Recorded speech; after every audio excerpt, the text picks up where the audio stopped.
Hey folks, Rick Dollar here with Radio Dogs Roadshow, and we are on the road. Savannah, Georgia, with the guys from Yonder Mountain String Band. Give yourselves a hand, fellas. Come on. Dave, Ben, and Mr. Adam over there. My goodness gracious. How are you fellas today? Doing well. Really good. Great sound check. Things are going to be good. I can't wait. You know when you get those little tickly feelings in you? Yeah, that's me right now. It's Could good. be a tick. Is it a tick? I don't know. Okay. Could be. All right, we'll start with you, Dave. We want to know some things about you guys, maybe that other people have kind of swept under the rug. So we're gonna try to find out some stuff about you.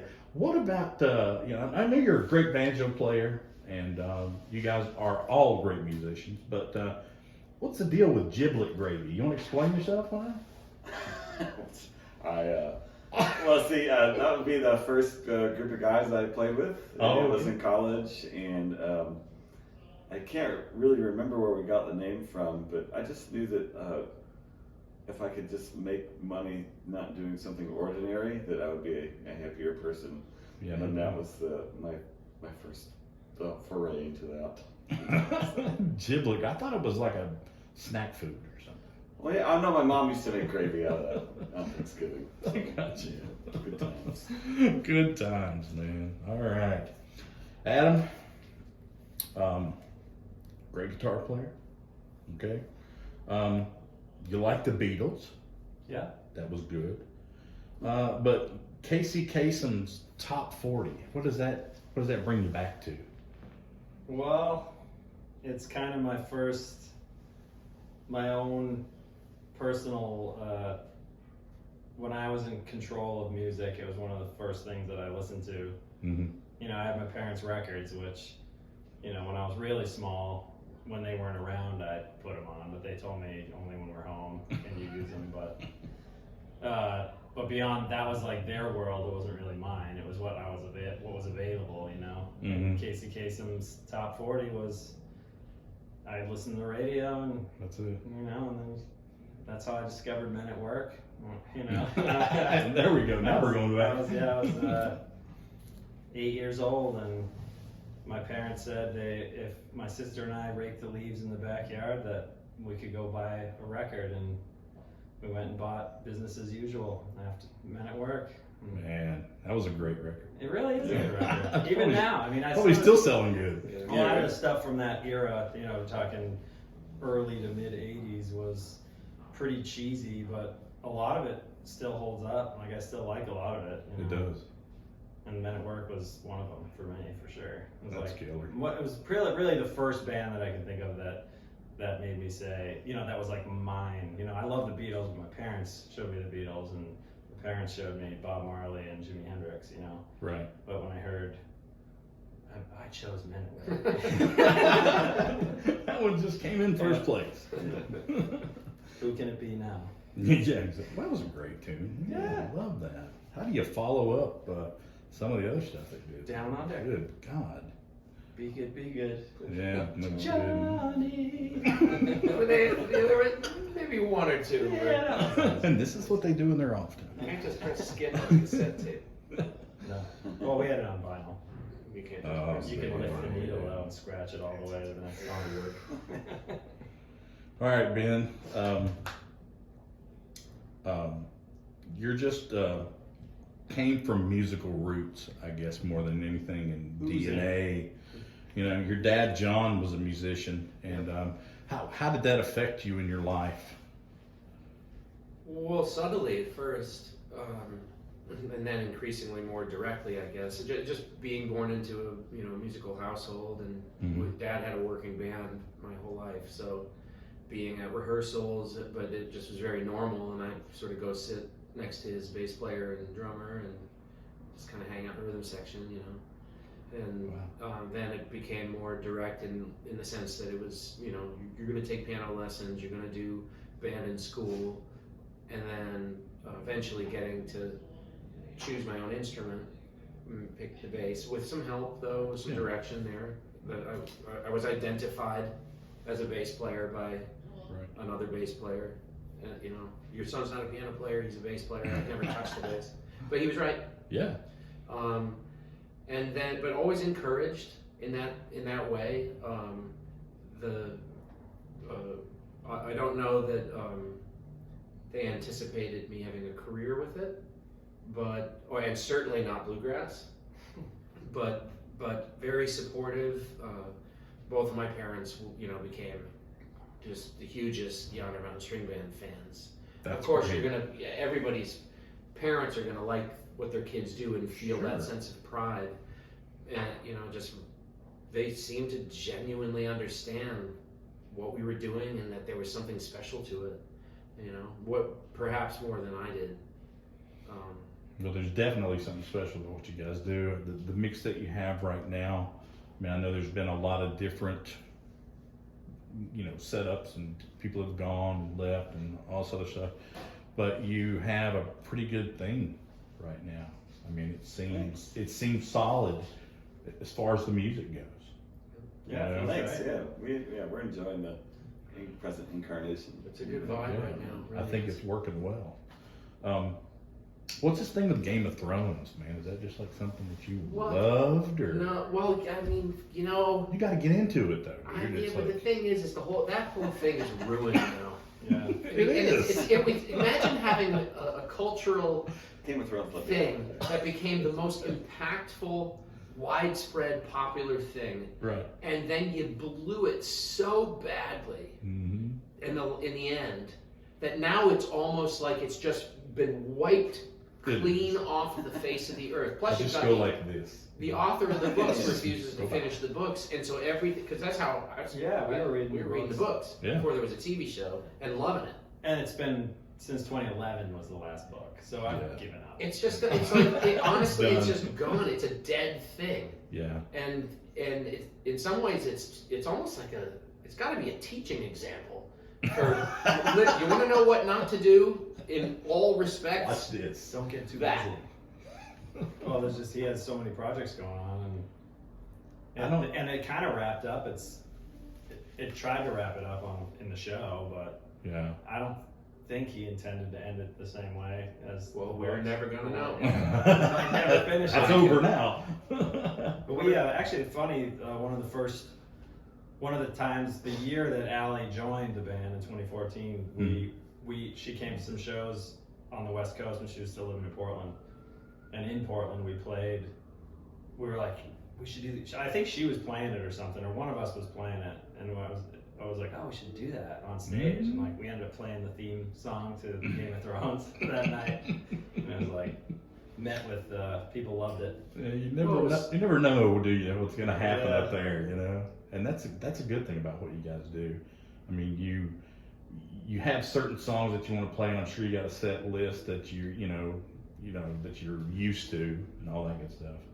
But it's really cool to throw something in like that. I think people respect that more because they don't expect it out of you. Yeah, doing something different. We have a song list, but we don't play the same sets every night. Yeah. Trying to get through weeks or at least a week of shows without repeating stuff. Wow. Although with the new record out, Not counting the new stuff. that's fun to play a little bit more frequently. Yeah.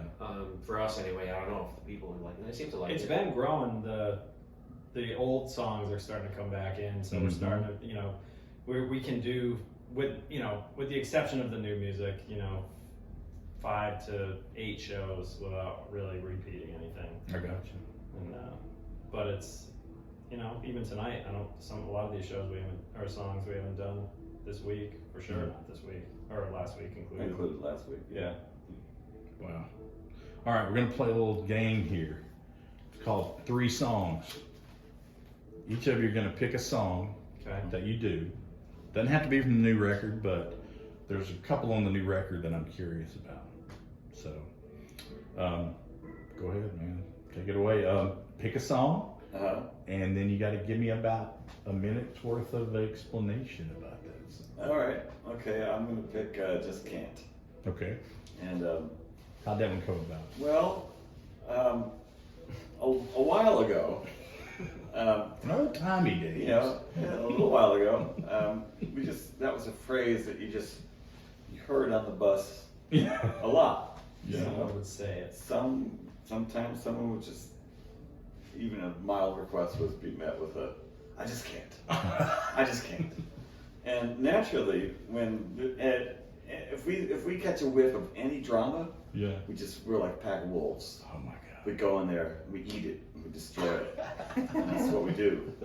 And so one day we were just, Adam had some chords he was playing, and we were just gooning that whole phrase, I just can't. And then I'm like, oh, that'd make a good song. Exactly. Yeah, and I was just like, I just can't. But you had the words all. You didn't have that word, but you had those words. They weren't necessarily even going to be a song. You just had words. Yeah, I had a bunch of disembodied and they fit. lyrics, and then he was playing something, and the words fit, and then we're just like, I just can't. I just won't. I don't care. I just don't. And we're said it as a joke, and you're like, I like that. Let's keep it. Yeah. So it's sort of like, a way to neutralize drama and make it a sort of a more of a lighthearted thing. So, yeah, you might as well, man. Yeah, because you guys are on a bus, and I mean, there are times when you need to be serious, but in general, I try to make light of every situation I can. That works for me. Makes it easier. Yeah, exactly. All right, young man, you pick a song and tell me how that one came about. Well, I'll speak of a song that I didn't write. Suburban Girl. I love that song. Yeah, me too. It's my favorite song on the album, which is why I figured he would talk about it, but since he didn't, I will. I'm so self-effacing. But we had a bunch of ideas in folders on a cloud, a drive in the cloud. Yeah. And so we were listening to different things, and it was after we'd already had a bunch of ideas hashed out. More or less, it might even have been the last song that we tackled or tangled with, and he's like, I got this one, and I remember him showing me a version of it way back that ended up, it didn't really sound anything like the final result, but he said, oh, I did a demo, and he's just playing guitar and singing, and I sent it to us, and I just remember both Ben and I responding via text or whatever, just or over a Zoom or whatever. We're just like, oh, let's love it. It's great. We gotta do it. It's a great song. And it's a good way to wrap up the record because there's a lot of fast bluegrass stuff on it, and kind of end with that. It's very nostalgic lyrically for me. It is. I used to too. skate, and so it draws some. I mean Deck's a dream aside, I didn't mess with that stuff, but it draws a lot of memories. It draws a lot of memories. Bet he has another song called "Don't Worry, Happy Birthday" that kind of give me the same. It's very similar sort of imagery. Yeah. But we ended up getting in touch with a stop motion animator, friend of a friend of a friend. Actually, the first connection was made through Savannah, which was interesting. But ended up hooking up with this guy, John Somerson, who's from the Pacific Northwest, living in Pennsylvania. Right. And he loved the song, and he's like, I'm gonna do it. And he's like, what do you want me to do? And I said, whatever you want. Like, how does it make you feel? That's the best way to do. Yeah, well, do that. I mean, I've seen some of the stuff he'd done. He's super artistic too. Yeah. And so, I mean, we didn't give him any direction, and he came up with that. And every little edits and stuff, I'd send it to Dave and Ben, and it's like, this is amazing. awesome. It's like writing home for 5 and getting 10. And That's it. Yeah. So. All right, Ben. You're up, sir. What's your policy for your show about swear words? You do what you gotta do, man. Really? It's not. I can always bleep it out as host. It's not a big deal. All right. So, I wrote probably the most important song that I've ever written, and maybe even in the history of music. Oh no. And it's called "You Can't Shit Your Pants When You're Wearing a Dress." Yeah, that's true. It's not to be confused with the Roger Miller song. And we recorded it, but it's one of those things where it's just like, it's such an important song that maybe it shouldn't be recorded. In fact, I want to say by attempting to record it, that project came off the rails and just ended up in the dustbin of Yonder history. It exists in both video and also audio. Does it though? Does it really? We played it live before. Yeah, but did we though? We try. And I just think it's important for people to, at least consider the message I'm trying. Everybody's going to look that up now. Trying to get across, because it might save your job interview. You never know. Yeah, right. Yeah, You got to write it down somewhere. Yeah.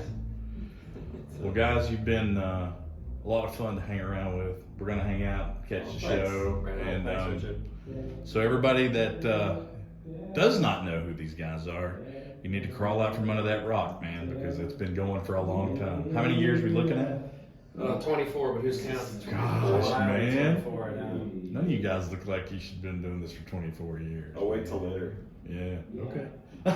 Well, I remember one time back hanging out with my parents. They take me to this restaurant. There was a piano player. He was 98, Holy named crap. Skitch Henderson, and he was just playing. And I went up and talked to him afterwards.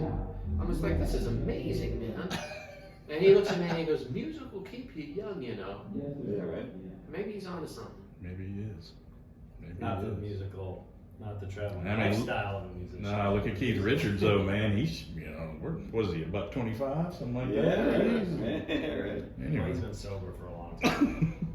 I watched his documentary. I don't know if you guys saw that or I not. did. About it's just him hanging around the house and doing the stuff that he does. Going to jamming with friends. He'll show up at a bar somewhere with a guitar. Yeah. Nobody knows he's coming. They throw him on stage, and he's just like he's playing with the Stones. Does he live in the States or in England? Yeah, I think so. He lives in the States now. Yeah. Or this was shot. Yeah. Yeah. So I love that they One of used his to. homes is in the States. They used to have. You used to pass a drug test before they would let him into the United States. Really? Yeah. how did he do that? Brought this little guy with him and peed in a cup or something. Yeah. Yeah. We need some hair this time, sir. The first scene in his book, where he gets pulled over with all the drugs in the car door and stuff like that. Yeah.